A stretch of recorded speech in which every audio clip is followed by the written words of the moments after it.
The women from the parishes saw some needs that they couldn't handle individually in their parish. So they formed the Catholic Social Betterment League. Very profound title that we surely wouldn't use today. But in any event, that's what they called themselves. And so they banded together to do together what they couldn't do alone. You know, Catholic Charities in Spokane actually is kind of a misnomer. We cover a service area that's quite enormous.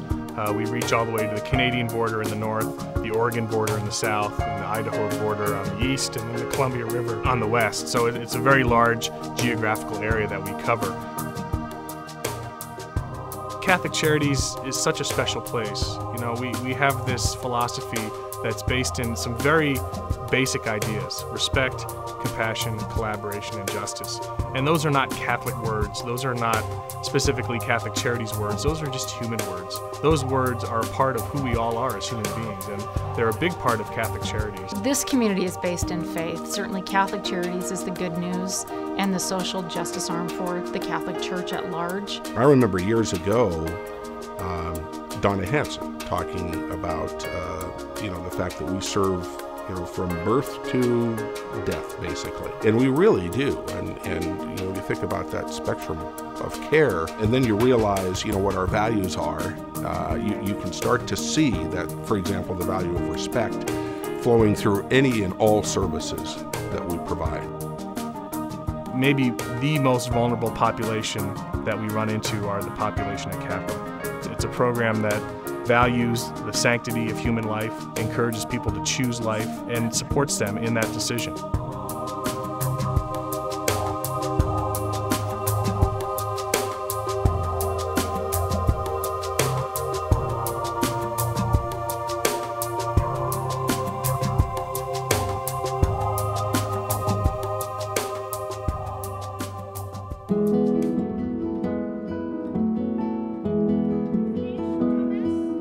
The number one factor that causes a low-income family or a working poor family to lose stability is lack of affordable, safe, good childcare. This building was built in response to that community-wide issue.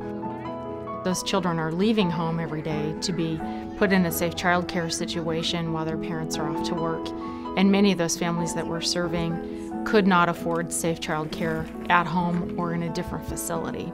We realized the only way to create slots for low-income families is to have a building that balances private pay families with state pay families and with low-income families. And the way to do that is you got to build something that is really attractive to those private pay families, which is what we have here. We, of course, serve really the working poor. We obviously serve families who receive state assistance.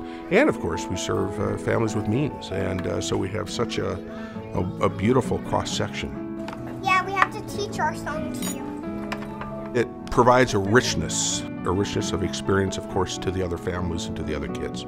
And they're all together under one roof. And that's what community is. That's how we move forward. That's how we engage each other and really, truly accept our differences.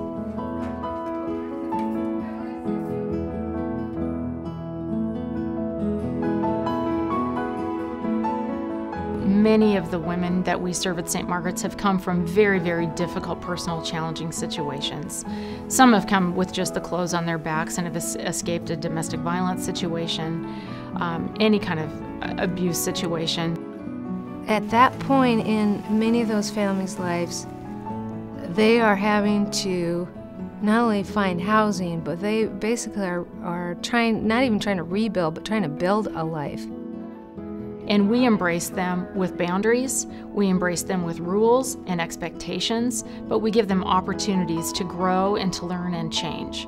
There is a goal to stabilize women and their children, to get them into housing, to make sure that they're clean and sober, to make sure that they're able to finish school, get a job, care for their kids, and create good, strong, healthy families. And when you walk in the front door at St. Margaret's, you walk in agreeing to do that, and we're very strict. There's so much support and so much encouragement and so much expertise that most of the women leave there and move into stable housing and maintain their stable housing after they move out.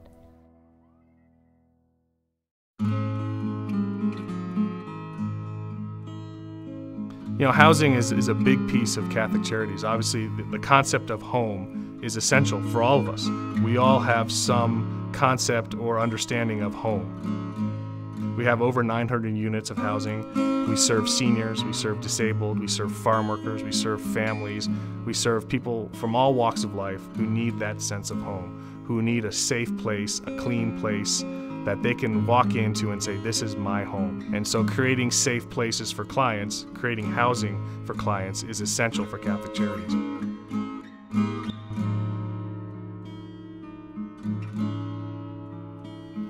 In our senior services program, Home for our seniors is really defined by allowing them to live and age independently in their homes. So through the Volunteer Chore Services program, we have 2,500 volunteers in all of the eastern Washington counties that are helping them stay at home and not go to the next step of assisted living or nursing care.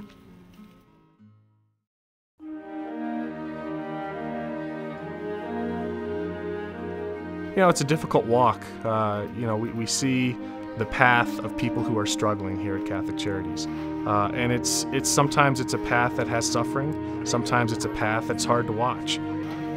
And I think it's a very little known fact for many in Spokane what an enormous amount of work it takes to go from being homeless to stabilizing your life.